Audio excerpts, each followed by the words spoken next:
সবরের আলো। এক গ্রামে থাকত এক দরিদ্র কাঠুরে, নাম তার হাশেম।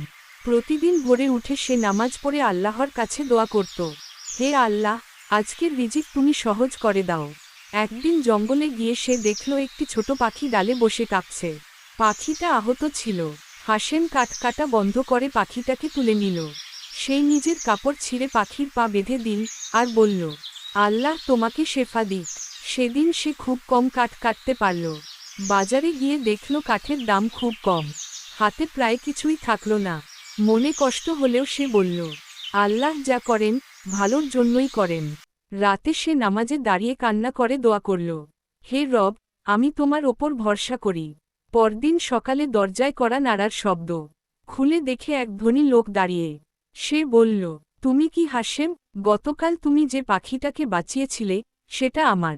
বহু দামে কেনা ছিল। তুমি না বাঁচালে সেটা মরেই যেত। লোকটি হাশেমের হাতে এক থলি সোনা দিল। বলল, এটা তোমার দয়ার পুরস্কার। হাশেম কেঁদে ফেলল। সে বলল, হে আল্লাহ, তুমি তো আমার সব জানো। সেদিন সে বুঝল, সবর করলে আল্লাহ তার ফল অবশ্যই দেন। দয়া করলে আল্লাহ দয়ার বদলা দেন। আল্লাহর ওপর ভরসা কখনো বিফল হয় না। নিশ্চয়ই কষ্টের সাথে আছে স্বস্তি। সূরা ইনশিরাহ। ভিডিওটি ভালো লাগলে লাইক কমেন্ট শেয়ার করে অন্যকে জানার সুযোগ করে দিন।